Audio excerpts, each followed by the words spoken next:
ठीक है, तो इसमें जो है introduction to electrodynamics D J Griffith. अच्छा, जो लोकल ऑथर्स के अंदर इस वक्त जो किताब मौजूद है ना, वो सिर्फ एक ही है, ये वाली क्लासिकल इलेक्ट्रोडायनामिक्स बाय मोहम्मद बनी अमीन। ठीक है, अब ये किताब जो है ये सारा तो कवर नहीं करती, ठीक है, लेकिन आप इसको, ये मार्केट से आपको मिल जाएगी, आप उसको ख़रीद सकते हैं। ठीक है, बाकी ये है कि वो करना हमने ये है कि अपने ही नोट्स जो हैं वो बनाने हैं। अब मतलब इस बुक के अंदर वो स्टार्ट जो है ना वो करता है इलेक्ट्रोस्टैटिक से स्टार्ट कर देता है, लेकिन आपकी जो कोर्स आउटलाइन है उसके अंदर पहली जो चीज़ है वो डिफरेंशियल कैलकुलस है। तो इस बुक के अंदर डिफरेंशियल कैलकुलस जो है वो नहीं है। तो मैं आपको यही कहूँगा कि आप बेशक ले लें इस बुक को, अगर दिल करता है आपका लेना मतलब ले लें, मेरी तरफ से कोई पाबंदी नहीं। लेकिन जो डीजे ग्रिफिथ की बुक है ना वो मैं आपको पीडीएफ फॉर्मेट में व्हाट्सएप पे शेयर कर दूंगा, उस किताब को हम ज़्यादा फॉलो करेंगे और उसी किताब में से जो प्रॉब्लम्स हैं और क्वेश्चंस हैं वो आए हैं। जैसे फ्लाइट की जो बुक है ना इलेक्ट्रॉनिक्स की, उसी में से प्रॉब्लम और क्वेश्चंस आने हैं पेपर के अंदर। वो जो पहली किताब होती है ना, जो टेक्स्ट बुक लिखी होती है कोर्स आउटलाइन के अंदर, वो एक्चुअली मेन किताब होती है, जिसको यानी कि जब वो कोर्स आउटलाइन बन रही होती है ना तो उनको देख के बन रही होती हैं और उन्हीं के अंदर से वो एग्जांपल्स। और अच्छा, अब यहाँ पर एक और चीज़ है, मैं आपको ये बता दूँ, now you are in MSc level, तो इधर एक बात याद रखना कि इस तरह आपको किताबें नहीं मिलेंगी कि जिनके अंदर शार्ट क्वेश्चन और न्यूमेरिकल सॉल्व हुए होंगे। ठीक है, वो तो होता है सिर्फ अंडर ग्रेजुएट लेवल तक। मेरे पास इसका जो ग्रिफिथ है ना, ग्रिफिथ का सॉल्वर भी है, मैं वो आपको ग्रिफिथ का सॉल्वर भी भेज दूँगा, वो भी मैं आपको दे दूँगा। ठीक है, लेकिन इस दफ़ा आपको असाइनमेंट्स को सीरियसली लेना पड़ेगा। पीछे तो आप करते हैं कर ली, जमा करा ली, कर ली, कुछ ठीक है किताब में से हो जाते थे। अब कोई किताब ऐसी नहीं है, किसी ऑथर ने ऐसी किताब नहीं लिखी हुई कि जिसने किताबों के पीछे शार्ट क्वेश्चन और न्यूमेरिकल इस लेवल पे सॉल्व किए हुए। लिहाजा अब क्या है कि आप लोगों को जो असाइनमेंट्स मैं दूंगा, you have to take them very seriously, आपको उनको बहुत ज़्यादा सीरियसली लेना पड़ेगा, otherwise you will have issues, क्योंकि जब पेपर आएगा तो वो तो उसी पैटर्न पर बनना है। ठीक है, उसमें शार्ट क्वेश्चन और न्यूमेरिकल्स होने हैं, लेकिन किताबों के अंदर वो अब आप इस किताब को भी देख लें तो इसमें भी आपको नहीं मिलेंगे, आपको चंद एग्जाम्पल्स मिलेंगी और इसके अलावा कुछ नहीं मिलेगा। ठीक है, तो मैं ग्रिफिथ की book along with its solver वो मैं आपको जो है वो कर दूंगा और फिर मैं आपको उसमें से बताया करूंगा कि आपने कौन कौन से सवाल करने हैं, और जो जो मैं सवाल बताऊंगा वो आपने करने हैं। वो सॉल्वर के अंदर सॉल्व हुए हैं, आपको वहाँ से हेल्प मिल जाएगी। इसी तरह इलेक्ट्रॉनिक्स में भी यही होगा। ठीक है, तो अब मैं और किताबों के नाम नहीं लिख रहा यहाँ पर, इससे ज़्यादा आपने आपको कंफ्यूज करने की ज़रूरत नहीं है, आप बस इसके ऊपर आपने कंसंट्रेट करना है। Introduction to electrodynamics by D J Griffith, ये ग्रेजुएट लेवल पे पढ़ाई जाने वाली सबसे बेस्ट बुक है क्लासिकल इलेक्ट्रोडायनामिक्स। ठीक है, वो जितने लोकल ऑथर्स ने किताबें लिखी हुई हैं वो सब ने इसी की ही छापे लगाए हैं, इसी किताब के, ये बेस है इसकी इलेक्ट्रोडायनामिक्स की। तो इसके अंदर हमने जो शुरू करना है, इसका फर्स्ट चैप्टर शुरू करना है। इसका फर्स्ट चैप्टर जो है वो है वेक्टर एनालिसिस का। ठीक है,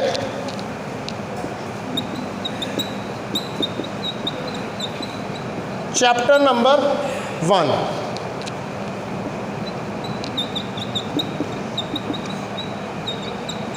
वेक्टर एनालिसिस। अब ये जो चैप्टर नंबर 1 के अंदर वेक्टर एनालिसिस है, इसमें जो आपकी कोर्स है उसके अंदर उसने वो vector triple product, vector scalar product वो नहीं दिए हुए। वो ये ज्यूम करता है कि ये इन लोगों ने पहले ही पढ़ लिए हुए हैं, लेकिन ग्रिफिथ की किताब में उसने उसका थोड़ा थोड़ा जिक्र किया हुआ है। हमारा जो कोर्स स्टार्ट होता है ना वो होता है डिफरेंशियल कैलकुलस से स्टार्ट होता है। ठीक है, कहाँ से स्टार्ट होता है? Differential calculus.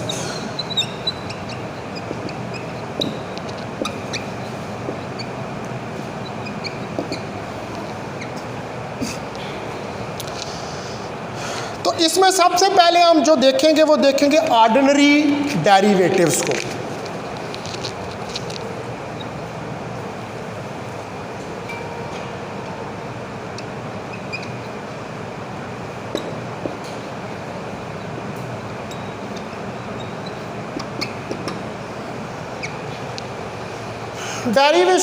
डेरिवेटिव का आपको पता है डिफरेंशिएशन जो की जाती है, डिफरेंशिएशन का बेसिकली मकसद क्या होता है, आप क्या समझते हैं डिफरेंशिएशन को? डिफरेंशिएशन बेसिकली आपको किसी फंक्शन के अंदर जो चेंज आ रही होती है उसके बारे में इंफॉर्मेशन दे रही होती है, यानी कि किसी चीज़ के अंदर कोई चेंज जो आ रही है। ठीक है, अब मैं ये कभी चल के इधर जा रहा हूँ, कभी चल के इधर जा रहा हूँ, सारी बात है मेरी मूवमेंट जो है उसके अंदर चेंज आ रही है, तो इस चेंज को आपने डिस्क्राइब करना है तो उसके लिए आपको डिफरेंशिएशन करनी पड़ती है विद रिस्पेक्ट टू, कि किसकी respect.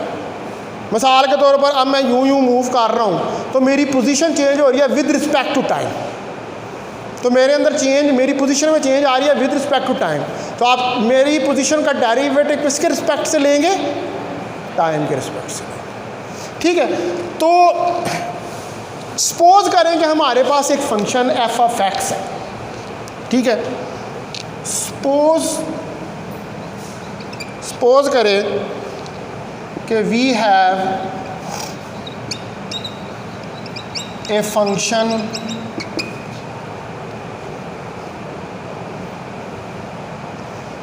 f of x, it is a variable,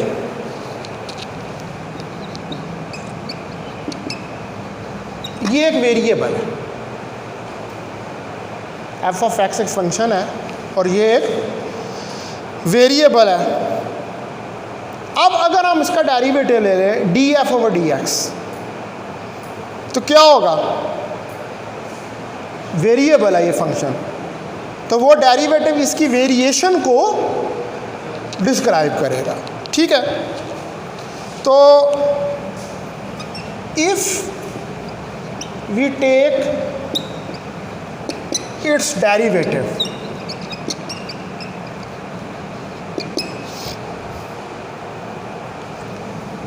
df over dx, function किसका है? एक्स का। एक्स क्या है? वेरिएबल, वेरी कर रहा है पोजीशन इसके अंदर। अब ये हमें df over dx क्या बता रहा है?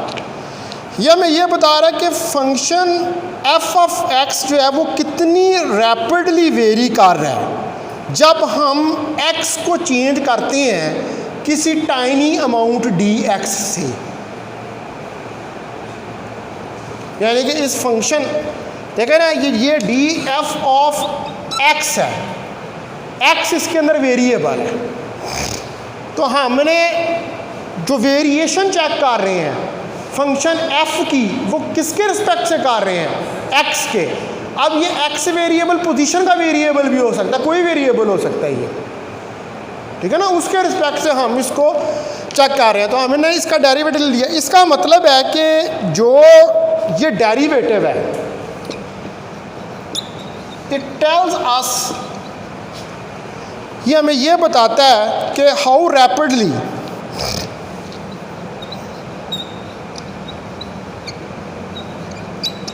Function f of x varies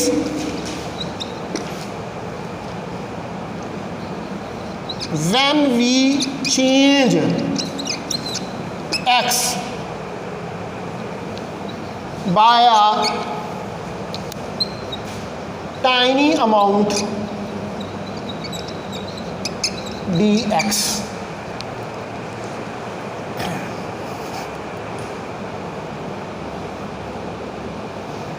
जब हम इसको किसी टाइनी अमाउंट dx से चेंज करते हैं तो df over dx क्या है? वो छोटा सा, आप लो ना, ये लाइन ले लो,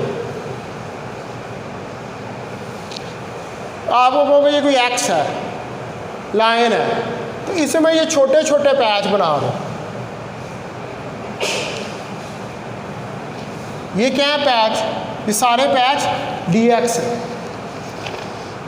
ठीक है, तो इसका मतलब है कि जो हमारे पास अब df है, differential of f, that is equal to df over dx into dx। तो इसका मतलब है कि अगर हम x को चेंज करें बाय अमाउंट dx, ठीक है, if we change x by amount dx, अगर x को हम चेंज करें अमाउंट dx से, ठीक है, तो देन f भी चेंज होगा बाय अमाउंट df, ठीक है, क्योंकि f किस पे डिपेंड कर रहा है, f पे। Then f also changes by amount df।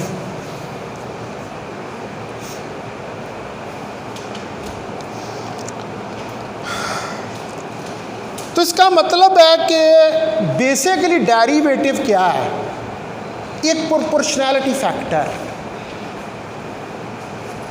Proportionality है ना कि जितना x चेंज कर रहे हो उतना ही f चेंज हो रहा है, तो इसका मतलब है कि ये एक प्रोपोर्शनैलिटी फैक्टर है। इट मीन्स दैट डेरिवेटिव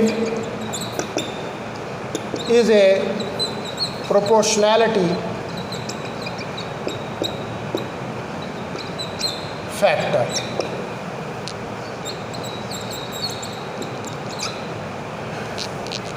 हमारा लेक्चर नंबर 1, ठीक है, तो इसका मतलब है कि ये एक प्रोपोर्शनैलिटी फैक्टर है, जितना आप x को चेंज करेंगे उतनी ही f के अंदर जो है वो चेंज आएगी। अब हम इसकी एक एग्जांपल लेते हैं, मैं यहाँ पर एक फिगर जो है वो ड्रा करता हूँ किसको मज़ीद समझने के लिए, इस डेरिवेटिव तो हम बार बार लेते हैं, लेकिन हमने कभी इसकी फ़िज़िकल सिग्निफिकेंस जो है उसको नहीं इतना स्टडी किया। तो ये यहाँ पर ज़रा हम डेरिवेटिव की फ़िज़िकल सिग्निफिकेंस जो है उसको स्टडी करके देख रहे हैं। तो सपोज करें कि मैं ये ग्राफ प्लॉट करता हूँ, ठीक है, x और f के दरमियान, और ये ग्राफ कुछ इस तरह का आता है। ये हमारे पास कोई फिगर a है। एक और ग्राफ प्लॉट करता हूँ x और f के दरमियान, और ये ग्राफ कुछ इस तरह का आता है। ये फिगर B है। अब जो फिगर A है, इसके अंदर फंक्शन जो है वो स्लोली वेरी कर रहा है विद x, तो इसका जो डेरिवेटिव है वो कॉरस्पॉन्डिंगली स्मॉल है। ये देखें ना, स्लोली इसके अंदर वेरिएशन आ रही है, ठीक है। तो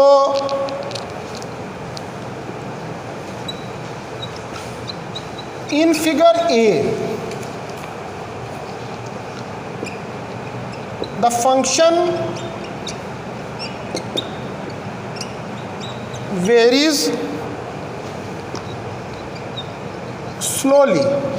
फंक्शन जो है वो स्लोली वेरी कर रहा है विद x के साथ। सो the derivative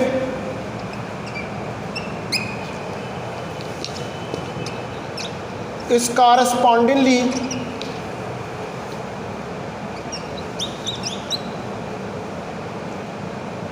small। तो डेरिवेटिव जो है वो कॉरस्पॉन्डिंगली जो है वो स्मॉल है, छोटा है, थोड़ा है, बड़े आराम से जा रहे, ठीक हो गया। अच्छा, अब अगर हम देखें फिगर बी को, तो तो इसके आप अंदर देखें कि एकदम ये वेरिएशन इसके अंदर आ रही है, देखो ना एकदम ऊपर जा रही है, बड़ी तेज़ी के साथ ये वेरी जो है वो कर रहा है। तो इन फिगर बी, जो फिगर बी है, इसके अंदर F increases rapidly with x and derivative is large.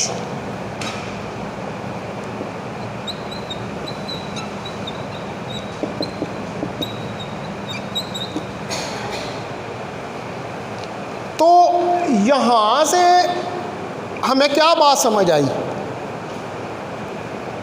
कि अगर वेरिएशन ज़्यादा है, चेंज ज़्यादा आ रही है, तो फिर डेरिवेटिव लार्ज होगा, और अगर वेरिएशन कम है, चेंज कम है, तो डेरिवेटिव जो है वो स्मॉल होगा। ठीक है, ये अब हम बातें मैं हाल इंटीग्रेशन डिफरेंशिएशन तो हम कब से एफ एस से लगे तरीके सवाल पे करी जाते हैं, लेकिन हमें ये पता नहीं होता कि ये हम कार्य क्या रहे हैं। मुझे खुद नहीं था पता, ये कुछ दिन पहले ही पता लगा। ठीक है, तो मतलब यह कि हम ये चीज़ें कर रहे होते हैं, लेकिन उसकी हम कंसेप्ट को समझने की कोशिश नहीं करते हैं। तो बेसिकली डेरिवेटिव जो है वो आपको बताता है कि किसी चीज़ के अंदर वेरिएशन किस तरह आ रही है। अब इन दो ग्राफों से हमें क्लियर पता लग रहा है कि इसमें वेरिएशन तेज़ आ रही है, इसके अंदर वेरिएशन स्लो है। वेरिएशन है दोनों में, डेरिवेटिव दोनों का निकल आएगा, लेकिन सिर्फ फ़र्क इतना है कि एक में तेज़ आ रही है और एक में कम आ रही है। ठीक है, अब इसी डेरिवेटिव से रिलेटेड ये तो बात होगी कि ऑर्डिनरी डेरिवेटिव्स की। ठीक है, ये हमने ऑर्डिनरी डेरिवेटिव्स जो है, ये मैंने हेडिंग लगवाई थी ऊपर ऑर्डिनरी डेरिवेटिव्स की। हाँ ठीक है, ऑर्डिनरी डेरिवेटिव ये सिंपल डेरिवेटिव्स होते हैं ये। ठीक है, अब हमने इसी को आगे, क्योंकि डिफरेंशियल कैलकुलस है, शायद ये आपने पढ़ा भी होगा, कैलकुलस होता है कोर्स इसका, माइनर कोर्स जो होता है। ठीक है, तो इसके अंदर फिर आ जाते हैं, ये मैकेनिक्स के अंदर आपने पढ़े हुए हैं gradient, curl, Green's theorem, divergence theorem, वो सारी इसी डिफरेंशियल कैलकुलस, ग्रेडियंट, कर्ल, ये सब इस डिफरेंशियल कैलकुलस के अंदर ही आते हैं। वहाँ पर तो हम क्या करते थे कि इनको ड्राइव करके देखते थे मैथमेटिक्स। अब यहाँ पर ये स्टेज पर आकर हमने इनकी फिजिकल अंडरस्टैंडिंग जो है उसको डेवलप करना है कि बेसिकली फिजिकली ये बता क्या रही हैं ये चीज़ें। मैथमेटिक्स नहीं, मैथमेटिक्स तो हम कर चुके हैं ग्रेजुएट लेवल पे। ठीक है, यहाँ पर हमने ये समझना है कि इनका बेसिक मतलब क्या है। अब अगली चीज़ जो हमने समझनी है वो हमने समझना है ग्रेडियंट।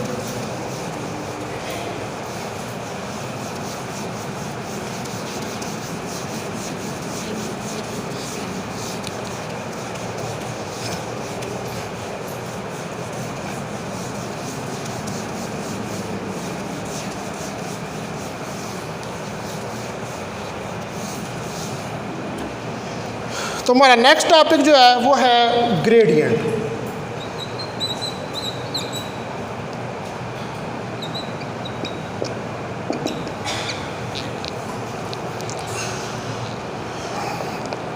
सपोज करें कि हमारे पास अब एक फंक्शन है जिसके 3 वेरिएबल्स हैं, मतलब 3 चीज़ों के ऊपर डिपेंड कर रहा है। मैं सपोज करता हूँ मेरे पास एक फंक्शन कोई टी है, वो 3 वेरिएबल्स x, y और z के ऊपर डिपेंड है। ठीक है जी, ग्रेडियंट को समझने के लिए हम ये एग्जांपल ले रहे हैं। तो सपोज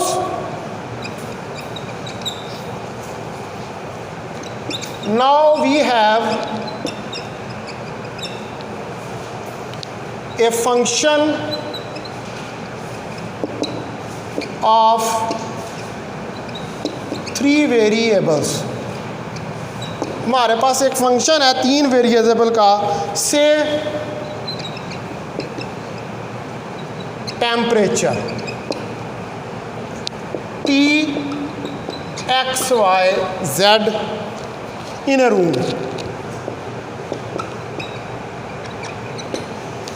एक रूम के अंदर,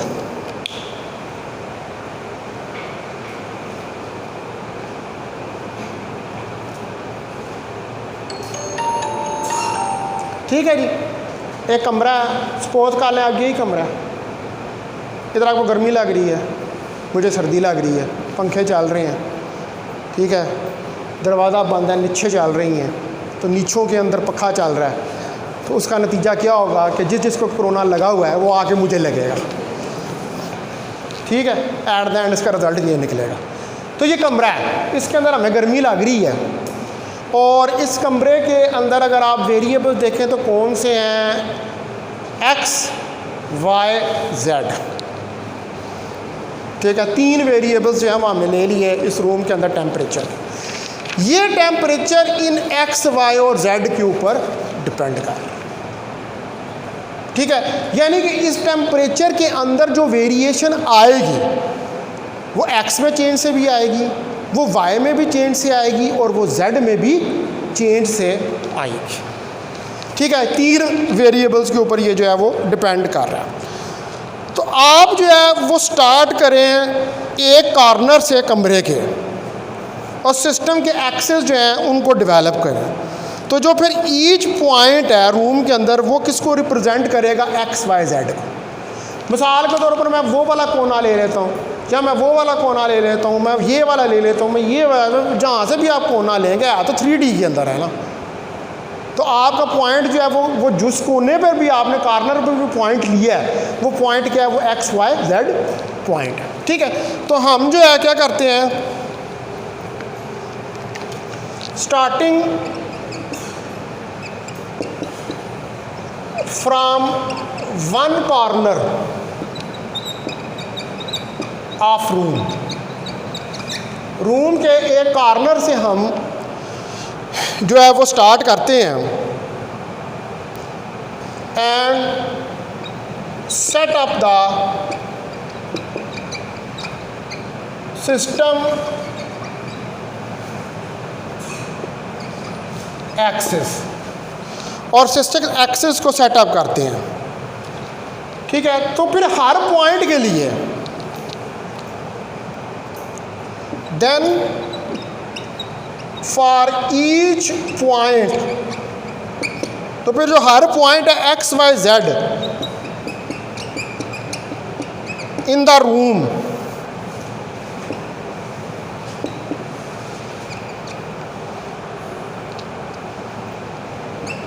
T gives the temperature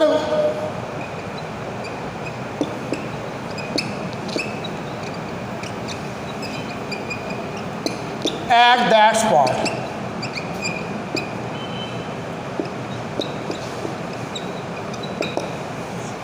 अब इस सेंटेंस का क्या मतलब है?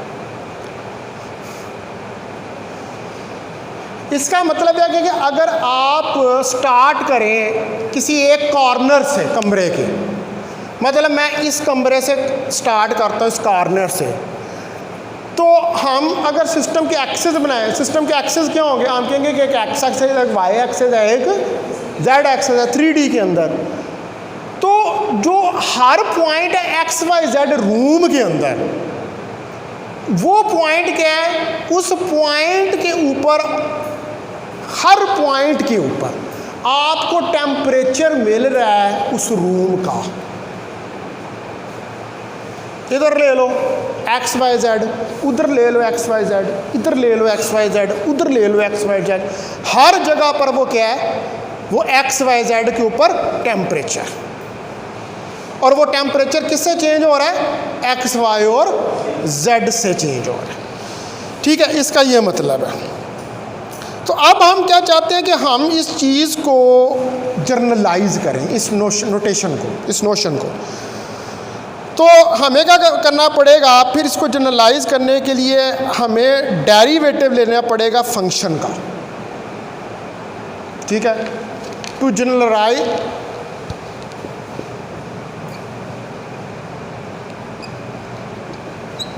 This fact we have to take the derivative of T. तो हमें जो टी है उसका डेरिवेटिव लेना पड़ेगा, जो कि एक के ऊपर डिपेंड नहीं करेगा, will depend on 3 variables which not depend upon one but on all 3 variables. लेकिन वो तमाम 3 वेरिएबल्स के ऊपर डिपेंड करेगा। वो 3 वेरिएबल्स कौन से हैं आपके पास? एक्स, वाई और जेड। ठीक है, तो अब हमें इस बात का पता है कि डेरिवेटिव हमें ये बताता है कि फंक्शन कितनी तेज़ी से वेरी कर रहा है। ठीक है, now derivative is posed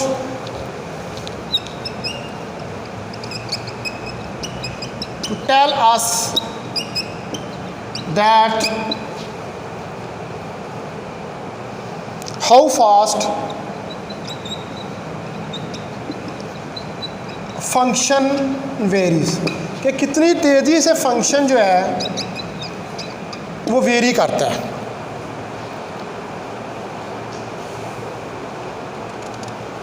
ठीक है, अगर हम कोई थोड़ा सा डिस्टेंस कवर करें, इफ वी मूव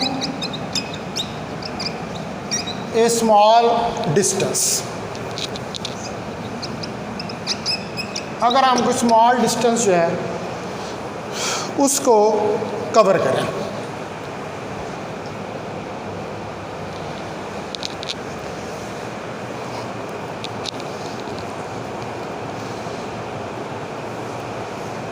अब यहाँ पर सिचुएशन आगे थोड़ी सी कॉम्प्लिकेटेड होगी, क्योंकि यहाँ पर हमें अब डायरेक्शन का भी अकाउंट रखना पड़ेगा। उसकी वजह यह है कि अब ये सिर्फ एक वेरिएबल के ऊपर डिपेंड नहीं कर रहा, ये तो 3 वेरिएबल्स के ऊपर डिपेंड कर रहा है, यानी कि एक्स, वाई और जेड के ऊपर डिपेंड कर रहा है। तो now the situation is complicated.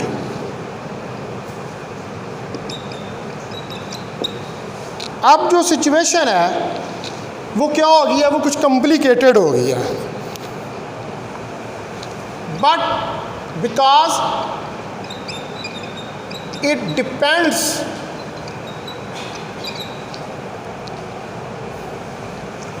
On what direction we move, क्योंकि ये डिपेंड करता है कि आप किस डायरेक्शन में मूव कर रहे हैं। हम अगर स्ट्रेट अप ऊपर की तरफ मूव करें तो टेम्परेचर जो है वो इंक्रीज़ करेगा फेयरली रैपिडली, लेकिन अगर हम हॉरिजेंटली मूव करें तो it not change much at all, यानी कि इस तरह ऊपर की तरफ जाएं हाइट की तरफ तो तेज़ी से चेंज करेगा।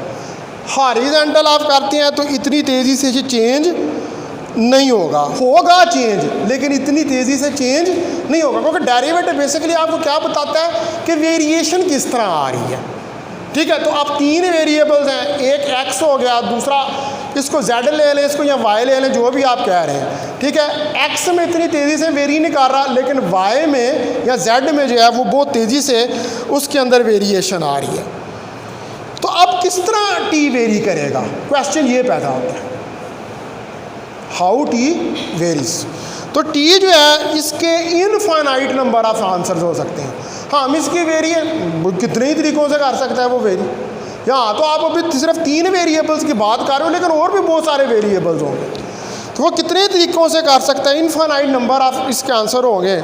और हर डायरेक्शन जो है वो हमें फाइंड करनी पड़ेगी और उसको हमें क्या करना पड़ेगा, एक्सप्लोर करना पड़ेगा कि किस डायरेक्शन में आप इस टेम्परेचर की चेंज जो है उसको देख लें। बात समझ आ रही कि नहीं आ रही? आ रही, पक्की बात। देख भाई, देखें मैं इसको सादा लफ्ज़ों में आपको बताता हूँ, वो समझाने की ये कोशिश कर रहा है कि जो वेरिएशन होती है ना, वेरिएबल जो होती है, जब किसी फंक्शन को आप लेते, अब यहाँ पर हमने सिर्फ 3 सपोज किए हैं कि एक्स वाई जेड है, तो हम कहते हैं अगर एक्स डायरेक्शन में जाता है तो आहिस्ता वेरी करता है, वाई या जेड में जाता है ऊपर की तरफ हाइट के साथ जाता है तो तेज़ी से वेरी करता है। तो वो कहते हैं कि यहाँ पर इसके इनफाइनाइट नंबर ऑफ वेज हैं कि जिनसे ये वेरी कर सकता है, हम इसको लिमिटेड नहीं रख सकते। ये टेम्परेचर के कितने ही इसके आंसर हो सकते हैं, भाई इधर भी कर रहा है वेरी, इधर भी कर रहा है, उधर भी कर रहा है, उस तरफ भी कर रहा है। वेरिएशन की तो कोई फंक्शन की कोई लिमिटेशन नहीं है।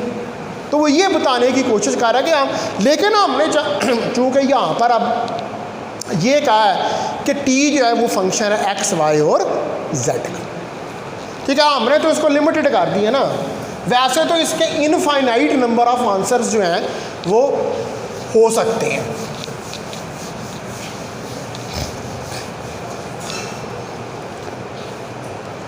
तो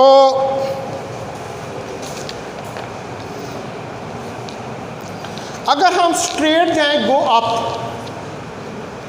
if we go straight up, अगर हम ऊपर की तरफ जाएं, then temperature will increase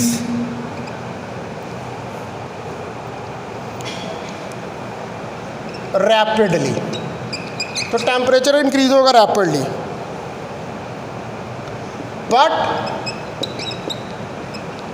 if we move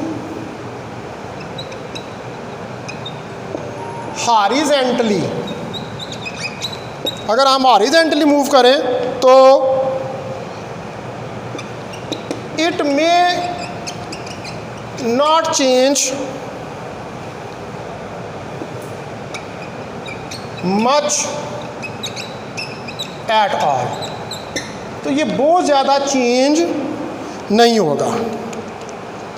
तो अब क्वेश्चन यहाँ पर अराइज होता है कि हाउ टी वेरीज।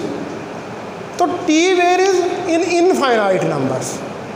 तो टी के वेरिएशन जो है वो उसकी इनफाइनाइट नंबर ऑफ आंसर्स उसकी वेरिएशन के हो सकते हैं, और हमें हर वेरिएशन के लिए एक डायरेक्शन जो है उसको चूज या एक्सप्लोर करना पड़ेगा, ठीक है।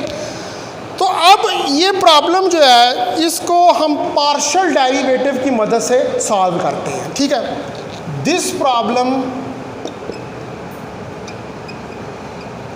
is solved by partial derivatives। तो इसमें dt हमारे पास होगा curly T over curly x dx plus curly T over curly y dy plus curly T over curly z d Z.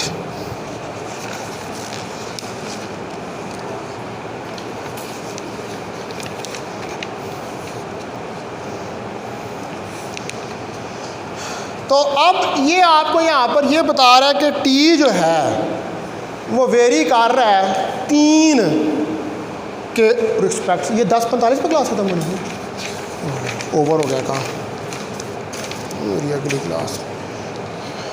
अच्छा मैं इसको यहीं पर रोक रहा हूँ, ये अभी कंप्लीट नहीं हुआ आर्टिकल, ठीक है। ये कल मैं यहीं से